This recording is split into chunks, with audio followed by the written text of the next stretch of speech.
Okay. Baba ko naman. Anytime we're ready. Kailan tayo hindi nagiging ready? Uy, ayusin mo! Ayusin ko na nga!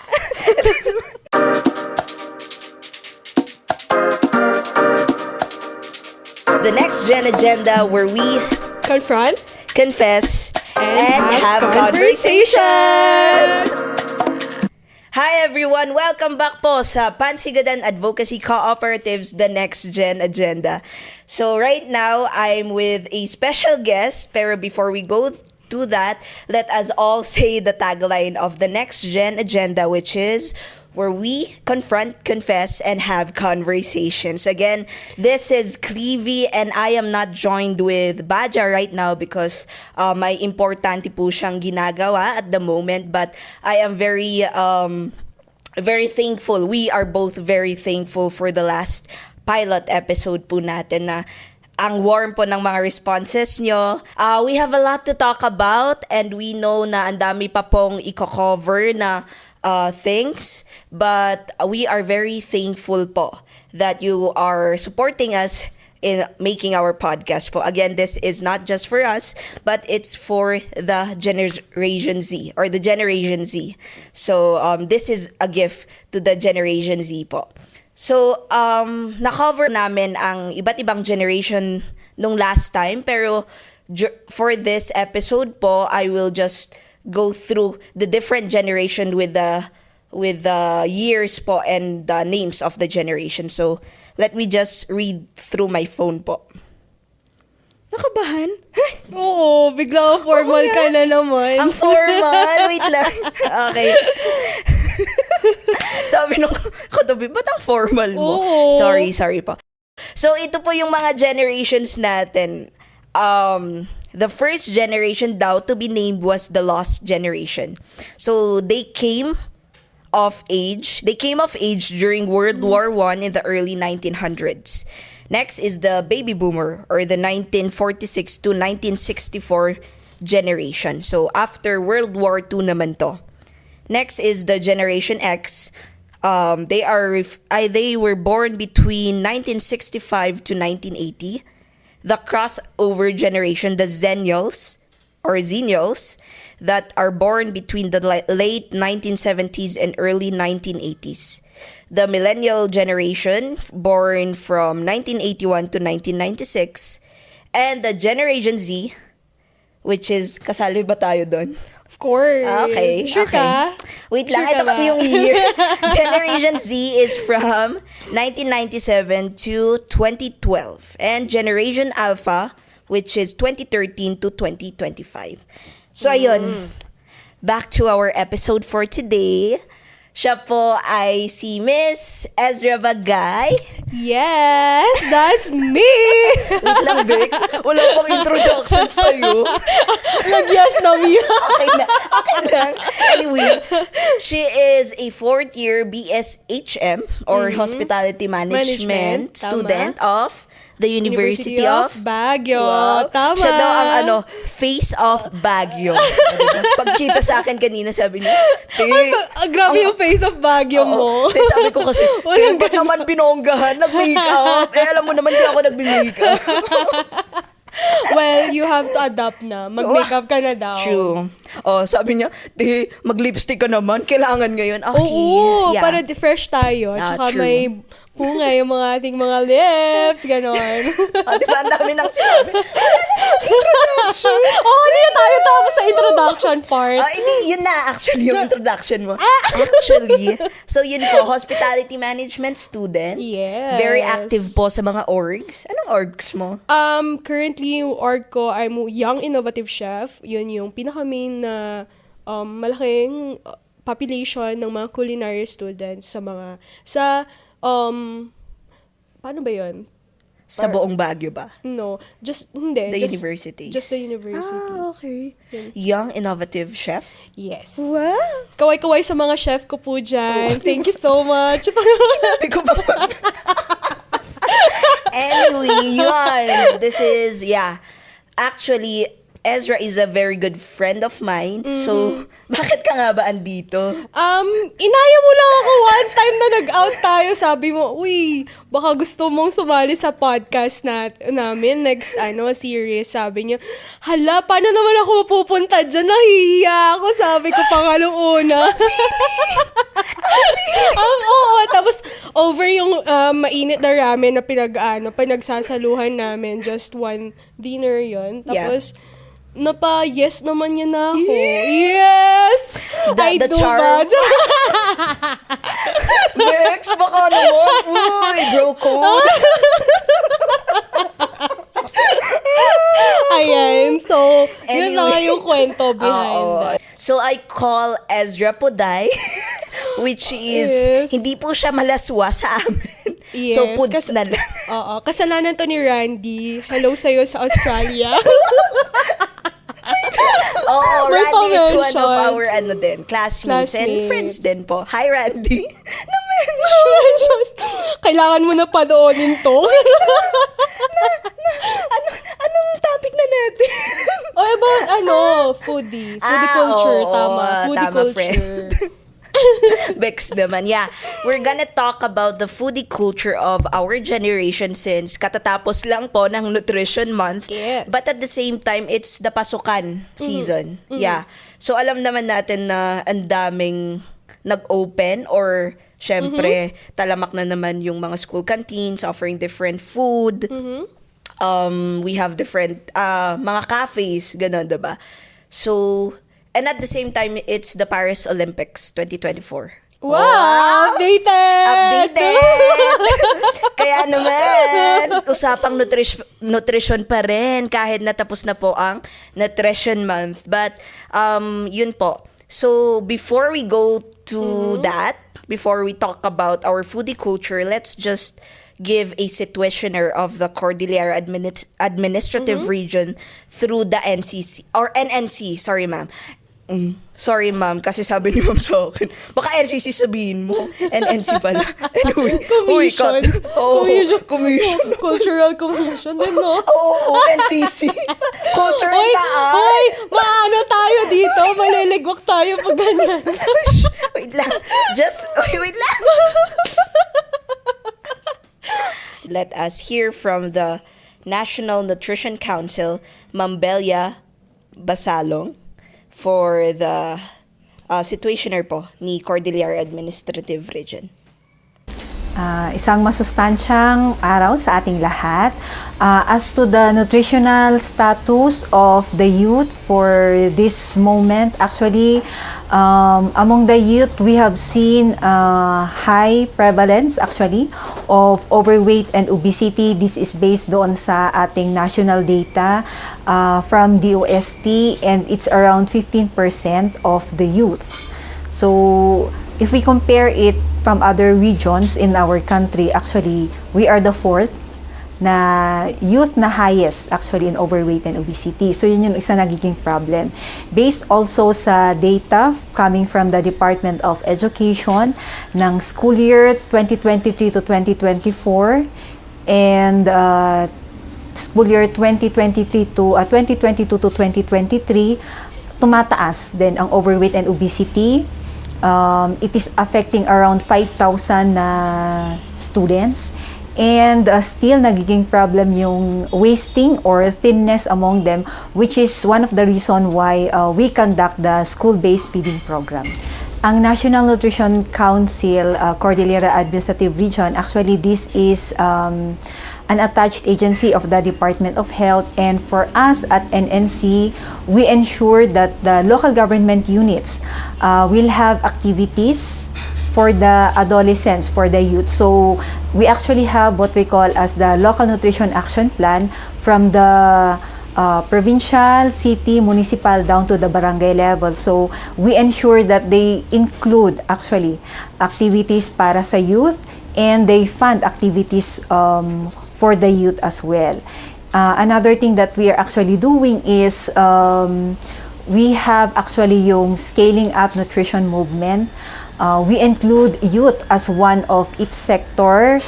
We would like to consolidate activities of the youth, yung mga organization na gumagawa din ng advocacies and nutrition PPAs for the youth para sabay-sabay magtulungan para maisulong ang nutrition for our adolescents or for our youth. So sa ating mga kabataan, kayo ang pag-asa namin. You will actually replace us in the future. Nutrition is actually a part of our life. So the things that we do, it is the nutrition that will also have an impact doon sa ating health, not only physically, but also doon sa ating mental health as well. Doon sa ating performance sa school, if you are an athlete as well, malaki ang impact ng nutrition. So I would encourage all of our youth to be more mindful of the food that you consume. Choose healthier foods so that this will be your investment for the future to be healthy, to be productive, and contribute more in the society. Okay, so tapos na yung bed. Ba't tumawa ka? Oo, kasi ano tayo na. Go back to the mood. Oo, tayo na pala to. Masyado na tayo nag-break. Sabi naman Belia, ano daw? Ano yung issues ng youth nowadays? Na fourth daw ang Cordillera. It's about obesity, no? Obesity daw, overweight. Nagjo-joke kami. Parang pang tayo ata yung topic. Parang tayo ang tinatamaan. Oo nga, ang lusog natin. Ma'am Belle, parang inaano ka namin. Uy, pero hindi naman. Bumawi si ma'am. May ano daw. Sa wasting, sa thinning. So, at the same time, my overweight or the obesity side and also the underweight side. So, let's go back to our foodie culture, no? Mm-hmm. So, ano bang masasabi mo nowadays? I think nowadays, especially right after nung pandemic or pandemic itself, we go back to what yung kailangan lang natin. Especially na-emphasize dito yung mga home cooks. Ang dami nating na-discover towards yung culinary adventure natin. Diba? Eva, Galing. ikaw, anong trinay mo na trend, na food trend during the pandemic? Girl, Yung- nilalaglag mo ako. Hindi po Don't talaga tell me ako. dalgona lang yung ginawa mo that time. Actually, yung dalgona coffee lang po talaga. Kasi po, ako po talaga yung ano, Coffee lover. coffee lover and at the same time, hindi nagluluto. Pero that it emphasizes that moment na nung pandemic na kailangan natin na mas na-emphasize sa atin yung kahalagahan ng food natin, yung mga Yeah. necessities natin. Yeah. And from that, mas nag-i-innovate tayo for Yeah. kung ano lang yung meron sa atin sa Yeah. mga nasa household natin. Wow. Oo. Oh. I'm so proud kasi Sa'yo talaga yung tanong ate, ano bang food trend na tinry mo? Oh, Yung madami. pandemic? Oo, more likely pero Cookers po talaga kasi siya. may pagputok Cookers po talaga siya.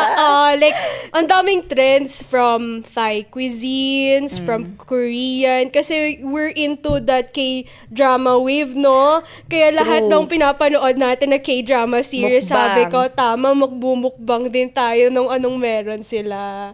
Ikaw, anong favorite mo na trend? Aside from dalgona nga. Ay, favorite trend ko siguro is, watching the mukbang videos talaga. Ayun, I mean, oo. Yun nga yung sabi mo, no? The variety of food na na-introduce sa atin. Not just the Filipino cuisines, but at the Opo. same time, yun siguro yung impact din ni social media, no? Because the foodie culture of the Gen Z is really influenced by our media consumption. Tama. Yun. Because we and the generation is tech savvy.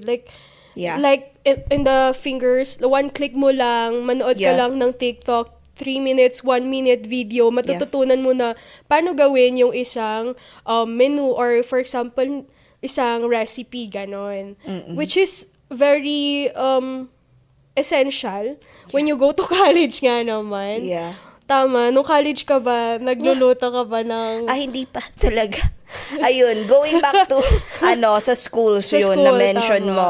Siguro at the same time, madaming healthy options din. But at the same time, ang daming unhealthy options. Mas lalo if hindi po namin sinisiraan naman yung mga school canteens dyan or binoboycott yung mga fast food chains. Uy, kumain din tayo sa kanila. kasi Excuse naman, us.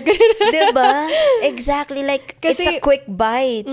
And Diba? then, it is affordable. It's very affordable. Tama, yun yung nasa budget natin as a student. So, paano ba? How can we be healthy and at the same time be ang tawag neto, we are saving money or we are saving resources to, yun nga yung sabi ni ma'am, no? Ang daming obese nowadays or ang daming underweight kasi nga naman we're not really having that well-balanced diet.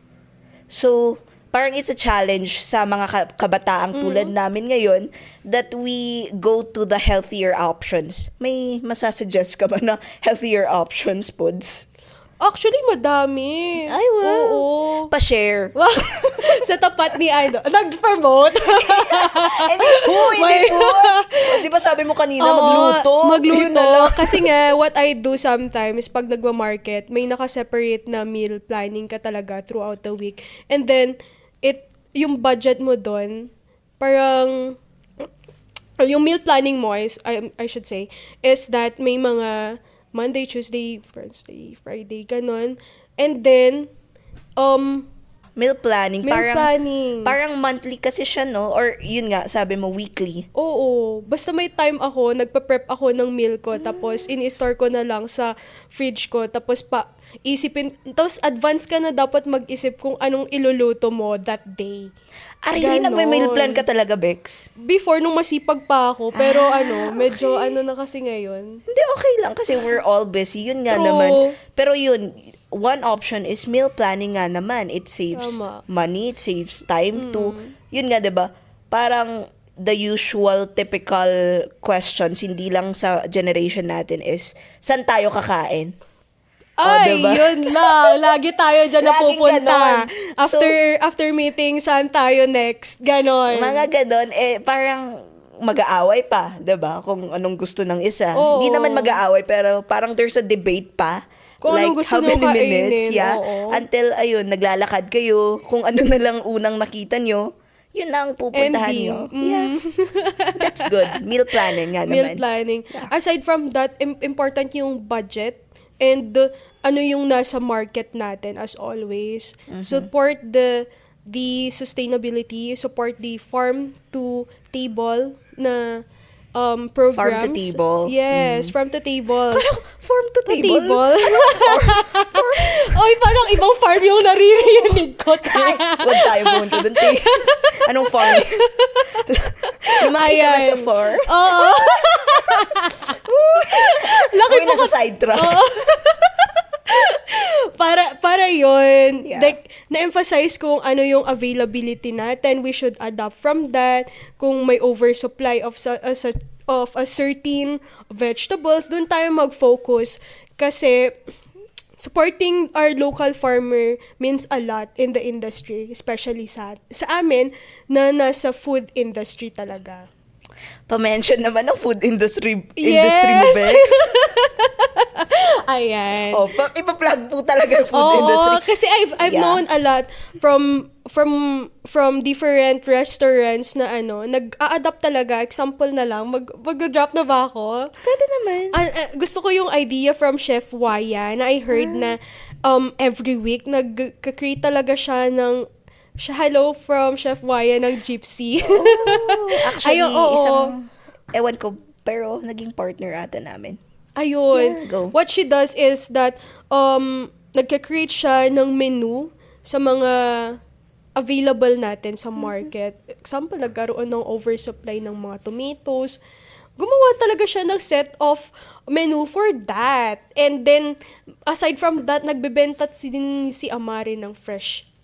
Yeah, okay not lang. easy. Okay lang Yeah, it's okay. mag-drop. Ay, nakita ko It's kasi our doon. local restaurants naman. Located in Baguio. So, Ayan, it's I okay. like Amari kasi nakita ko sila na nag-create din ng kanilang menu Baka for naman that. pa-sponsor po, ganun din. Oo naman. Oo, diba? Nag-drop na po kami ng mga restaurants. Tapos doon ko nakita, may nagsisell din sila sa mga guests nila ng mga fresh tomatoes, which is talaga naman dapat na in the industry partnership yan towards reaching a certain goals. Ayan. Ikaw? Tara. Bigla. Nag-promote. I really like that you've mentioned, yun nga, mga local restaurants and also the emphasis on the farm to table. Yeah. Yun nga naman. We have partner farmers din ng co-op natin, and it's really close to our hearts din to really support our local farmers, no? So we go organic, hindi dahil hindi porke mahal siya, we do not support them. So we at least try to support them by buying fresh goods. Tama. Pero at the same time kasi we have backyard gardening here in the Cordilleras, 'di ba? Oo naman, pero sorry, taga Baguio to. Ayun. On the context naman kasi ng Baguio. Hindi diba? pwedeng mag-backyard kami doon. Exactly. Pwede Pero pa yung mga mentioning- vertical, ganon. Oh, pwede naman. Oo. Ang dami ng trends, 'di ba? Oo. Anyway, When it comes to farming, yeah, no? pag-farming naman na yun natin.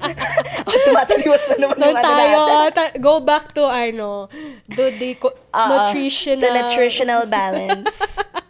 Pero yun, na-mention ko rin kanina yung mga cons, di ba? So, we have the fast food culture din. Tama. We have the cafes, and daming cafes.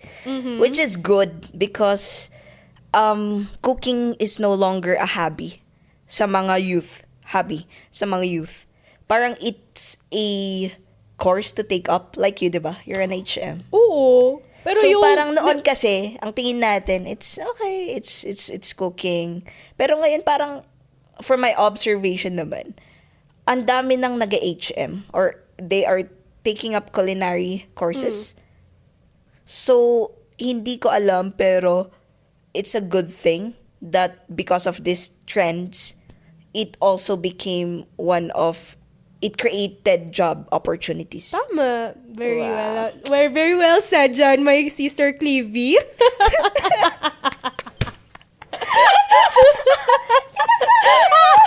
Di ko din alam, nagtatawanan na lang tayo dito. Tama ng Anyway, lokohan. yun. Ganun. Oo, okay lang. Anyway. Ano yun? O, tama naman. Fast food, yun. Let's be healthy, guys. Yun na talaga yun. Pero ano, You are what you eat. Ganun lang talaga yun. pero yun nga, growing din tayo sa, parang here in the city, mas prone tayo dun sa fast food culture na sinasabi mo. Kasi nga, the availability, and tama, most of us have jobs, have school, na minsan din tayo nung college, yung takbuhan natin after school, sa fast food. Exactly. 24/7 nga naman open, di ba? Ay, tas may na-mention kasi si Ma'am Belia na there's actually a DepEd policy na parang 50-meter radius from the school is dapat walang nagbebenta ng mga chichirya. Kasi parang it's an added rin sa obesity ng mga bata ngayon. Yes, Or kasi the unhealthiness of the kids nowadays. I remember din yung pamangkin ko ngayon. My cousin. Bumibili siya sa outside. Binabaon niya minsan kasi nga bawal daw talaga sa school Yeah. magbenta. Pero yun, parang recent ko lang na nalaman ngayon nga, bawal pala. Like, if the school is 50 meters away from the school, bawal pala talaga. Kahit na store ka, magbenta ng mga chichirya, mga soft drinks, all the unhealthy snacks para sa mga bata. So, it's an effort of the LGU siguro. We are calling them na, wow, we are calling them. Parang it's an Suki. effort. Suki ko. Ayun, parang pagtibayan rin yung we have this policy and of course the implementation of this policy as well. Ganon. Ayun lang, ano pa ba? Ano pa ba yung nakikita mong downside from that? Yung mga cons. Sige. Natahimik bigla. Mag-MOS na tayo kasi we're gonna talk about our comfort food. MOS. Yung man on the street and interview. pumunta kami po, nag-interview or nakipagkwentuhan sa iba't ibang generations here in La Trinidad. So, ito po yung mga nasabi nila. Ni Ginaro Holman Jr., 65. Tayo di ako ang kami gungat gatang tisida ni Nanang Midi, magmamula dari beans. Kalalan meja dari bulbulun ti beans, di bunga na suti sidaan mi. Asinan mi lang, awan laot na. Tapos tira kamote. Ang kanamin dari jaya kanaluto, rumor dari jaya ulati. Sige. Tatakat ka na unay nga kote karne. My name is Wayton Dolnoan. I am 20 years old.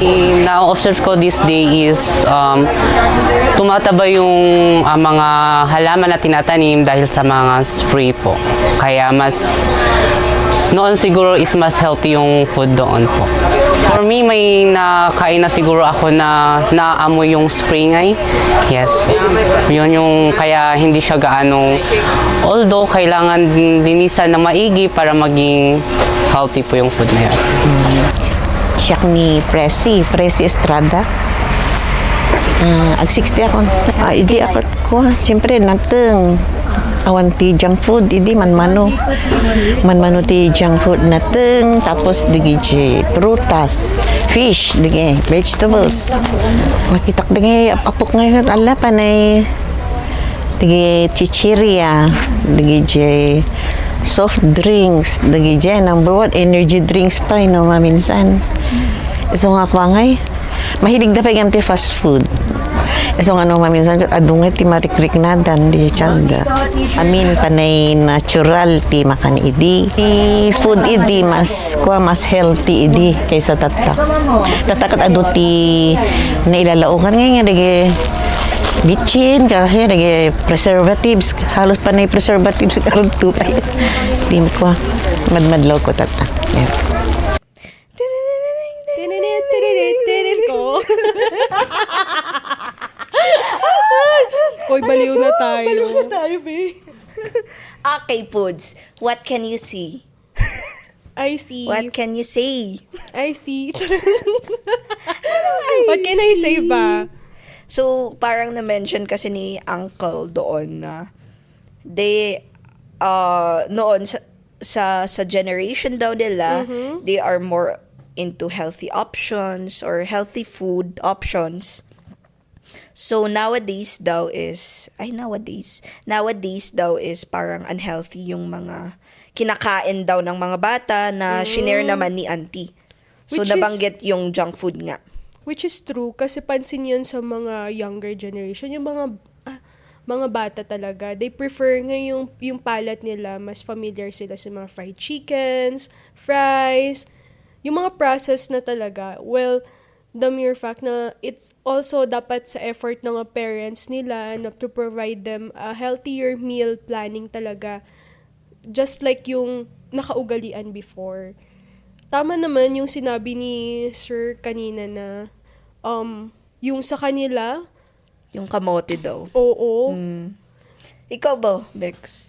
Wala. Comfort food mo? I mean, like, if you go home. Diba If parang, you go home, awan usually. pinikpikan latan eh.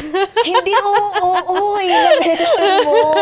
Hindi. Pinikpikan talaga yun. Yun kasi, Lulutuin. nabiglaan, Oo. pinikpikan talaga, ate. Or just, yung mga sabaw, yun yung comfort. And then, I mean, food ko. parang na-excite lang ako na na-mention mo si pinikpikan kasi nga naman, I've been away for too long. Wow! Grabing working girl naman yan for Hindi. too long. Nung umuwi kasi ako, ate, alam mo yung dish talaga na niluto nila sa bahay, pinikpikan. Oo. So, rainy season pa, diba? Tama. Pinikpikan tapos red rice. Sarap. Ay, saan yung food. itag mo? Ay! Oo, walang kulang ng itag. Mother, baka naman. Oo, walang itag. Oo, pero yun nga, siguro one food that take us back na sa homes natin is, our local cuisines. Tama. Which is we are familiar with. And Oo, yung our palate, sabi mo Tama, nga, wow, the oo. palatability of the food. Tama din naman yun. Pero sabi ko nga, sabi ko nga sa mga magulang, dapat they should have effort. Ilang taon ka na ba, ate? Ba't sabi ko sa mga magulang? Principal. Sinisi! Sinisi, hindi talaga. Hindi kasi talaga, kasi I work from the restaurant and like, makikita mo yung preference ng mga bata compared to adults. Yung adults pwede pang magsalad-salad, ganun. Pero yung mga bata, first choice na lang talaga nila, yung nakikita nila on the social media, yung mga processed foods. Kaya, yun din yung naiisip nila, masarap pala to because of what I'm seeing sa commercials and Exactly. ads. And expose ang mga bata or yung mga generation na ngayon sa kung anong nakikita nila, minsan yun na yung masarap, which is Yeah. untrue. Kasi Yeah. filtered lahat yung mga nakikita nyo on the televisions Yeah. or the The social media. medias. Exactly. Yeah, kaya yun. Now that you mention again social media, may fina-follow kasi ako sa Facebook, the Let's Eat Pare page. Alam mo yun? Hindi. Kwento mo nga. Ikukwento na nga, di ba? Ito na nga, makikinig. Oh, ito na, makinig ka na. Let's Eat Pare page is, kasi, very food addict. Food addict. Very foodie talaga po ako. So, sa mga Instagram followers ko dyan, baka naman puro food talaga pinupost ko. Pero sa Let's Eat Pare Facebook page, parang sila yung mga nagpo-post ng iba't ibang food. Like, it doesn't matter if it's like fast food. It doesn't matter if it's home cooked. So, parang sa feed ko, puro food ang nakikita ko. So, if Yun yung nilalabas na. exactly. Oo. Because that's that's Yung my algorithm na. niya. So, parang ako naglalaway palagi na kumain. Oo. So, and at the same time, I'm always stress eating. Nag-stress eat ka ba? Oo. Yun yung isang cons din, no? Mm-mm. We're a generation that is prone to stress eating, Tama. which is at the same time maganda because it helps us, relax the hormones siguro na linalabas through food. Pero at the same time, hindi natin namamalayan na it's really unhealthy. It's really not balanced diet nga. It's not healthy na. So, siguro minimizing. Tama. Yun. Or convert na lang yung attention mo para hindi ka na mag-stress eating. Like, divert that attention to whatever you like hobbies. Like, if meron kang hobbies for outside. Hobby ko ngayong eating. Ano ba yun? Ano ka ba? Ay, sorry. Wag yun. Kasi nga, sorry. madadali na i-convert tayo ng daw. obesity. Obesity pala talaga. Anyway. Ayun. Yung mga ganitong Yun yung mga sabi nila, like, do outdoor activities. Pwede kang exercise. Oh. Yeah. Nag-exercise pa tayo. Hindi ko na sinabi kasi hindi natin pa. Mapapanindigan. Uy, nag-exercise ka naman, di ba? Oo. Yung second floor namin, upside. Upside? Anong upside? Upside down? Upstairs! Oh. Daan ka, babalik pababa, pagod ka na. Oo, di ba? Exercise yan na, really. Tama. Aside Yun. from that, is, paano ba, yung mga hobbies natin? I mean, like, why don't, if you're stressed, why not take a walk? Mas healthy yun. Or do Tapos social magugutom ka. life. Kakain ka. Ano ba yan? Punta ka na naman sa pagkain mo. Oo, pagkain na naman. Sorry. Oo, kasi yun yung bonding talaga natin. Kaya yun yung Yun nga, laging kaya- nasasabi natin, pagkain. Oo, banding talaga namin pagkain. Pagkain. One time nag-aya nga siya, pandemic that time. Paano tayo lalabas? Uy, ikaw yung last na nakasama ko during pandemic. Tapos Uwe? umuwi ka na. Oo. Oo. Tapos Wala, sad na ako. Hindi. Lumabas tayo, kumain tayo. Saan tayo kumain? Tapos naglakad. Feeling ko sa Haro yun. Ay, sa Haro ba? Sa Camp4. I don't remember, but yeah. Yeah. We went out, tapos kumain kami, tapos naglakad, tapos umuwi na siya. Oo. Kasi pandemic, lockdown. True, restrictions that time was so grabe. So, kanina po kasi nung kumakain kami, di ba, kumain na naman before nag-shoot. Yes. May sinishare si Pods tungkol sa isang vlogger. Yes. Yeah, sino ba tong vlogger na to? may ano ba? May bearing sa show. Hindi. Hindi. Sa talk natin. Kasi nga, I'm just, it's nice to support this kind of social media influencers who emphasize on yung mga ingredients na meron tayo on our locality. Kasi nga, yung researches niya is about sa mga regional and mga endemic at the same time indigenous sa mga regions. His name was John Felix. Oo nga. Hindi mo minention yung vlogger. Sino Siya pa yung yun, vlogger? Sherwin Felix. John Sherwin Felix, I think. Yeah. Yan. Baka naman, pa-sponsor po. Ayan. Wala. Content creator talaga. Content Anyway. creator. Tapos yung yung research niya is about that one. It's nice kasi nga may matututunan kang madami from that. Like different souring agents, sa different. Kaya nga naging more popular pa yung mga asin tibuok. Ganun. Okay. Asin tultul. Kasi nga, pinapakita... Anong asin tultul? Sorry, I'm asin not aware. tultul is yung, parang bloke din siya. Okay. And then, may coconut, siya, kasi linuluto din siya sa coconut milk, ganun. Okay. So, yung flavor profile nun is quite different naman from the different artisanal na salt, ganun. Yun yung maganda from yung page na kinokontent. Aside from that, madami tayong indigenous na na content creator din, like yung mga mangyans. Yeah. It's nice. Yeah. It's nice to The see them. kamangyans. Yes, it's So nice to see good. them na they're promoting also their local cuisines and they are getting known to the world because meron tayong technology na meron tayo ngayon. And it's nice to appreciate lang kasi na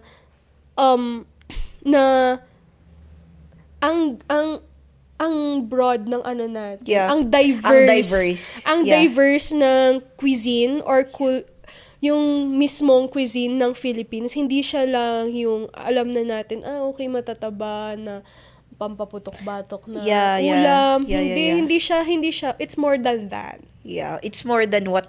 It's more than pinunag, diba? Tama. Diba? Yun lang kasi yung alam natin because that's what we grow up, diba, na food natin. Pero if we really discover, yun nga, thanks for sharing the page. Because I think madami sa ating ang interested na to also know these different cuisines. Tama. Oo. Diba? Naipasok. Oo. And one thing more, doon ko din nalaman sa kanya yung mga different. Kasi may research pa here in the Cordilleras, like different edible mushrooms. Kasi nga, alam mo yung trend ngayon sa food, siya with the mga mushrooms, ganun. And buo is getting known because, diba, nagiging trend yung mga buo natin. the Dati, buo. hindi naman yun pinapansin because of the social media, nagiging trend na siya. Kasi ang may alam lang nun, yung nasa really on the probinsya. Oo, probinsya na malapit sa mga bundok. Mga pine trees. O, meron din kami noon. May pine trees din naman sa Kalingat. Ay, wala akong sinabi, Bex. Ay, taga Kalinga po talaga siya. Yeah, this is my friend from Kalinga. May pine tree daw doon, hindi lang po City of Baguio. May pine tree doon din sa Benguet. sa Kapangan. Oo, kasi taga Kapangan ako. May ganun. Hoy, ayusin mo. Last na to. Okay na yun. Okay. Thank you so much po. So, Thank you po. May pa-plug ka ba? Wala naman. Nagpapasalamat lang ako na andito ako, Lord. Thank you. Wait lang. Ito naman. Bakit naman nasama si Lord? Ay, sorry. Dinamay kita, Lord. Ay, hindi, okay naman. We should be thankful in everything naman. Tama naman. Like yung mga previous experiences natin. Kahit Ay, ano na lang. Anong message mo for the podcast? Message ko the podcast na sana in the continuing years, sana may ganito pa. Mag-succeed to kasi it's just a safe space talaga for us, mga youth. I feel that one kasi nung in-invite mo ko, anong gagawin ko dito? Anong share ko? And meron naman pala, I think so, na ilalabas yung mga ideas natin. And it's very important kasi it bridges us from the different generation as well. Ayan! Thank you so much! Wala naman talaga. Siya po talaga yung Totoo. host. Thank you. So, paano natin i-end to? Ang daming Wala, tawa pinagsabi. na lang. Tawa na lang tayo. Pero yeah, to wrap up the discussion, we have learned a lot. The pros and cons siguro ni foodie culture natin in our generation. And at the same time, we heard from different generations through our interviews. And also from the from the National Nutrition Council, we've heard from Ma'am Belia, who gave us the situation of the Cordillera Administrative Region. And also, we are very thankful for PUDS for giving us this time. Thank you so much. Thank you so For much. being with us this time. For being with us this time. Thank you. Thank you Kasi po. busy person po talaga siya, actually. And I think my manager, Ma'am Da, thank you po sa pagpa-day Nag-plug na off sa naman. akin. Oo, kasi long time request po talaga to. Oo, na-delay na lang siya Oo. because of the typhoon. Yeah, exactly. Thank you, Puds. So, thank you for coming, Puds. I know that your time is so much expensive. Oo, minimum wage earner nga lang ako.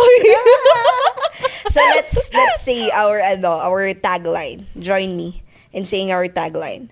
Again, this is... Okay. Ikaw yung sa confront na. Okay. Again, this is the Next Gen Agenda where we Confront confess and have conversations. Again, this is Clevie and this is Ezra, thank you po for watching or listening. Listening.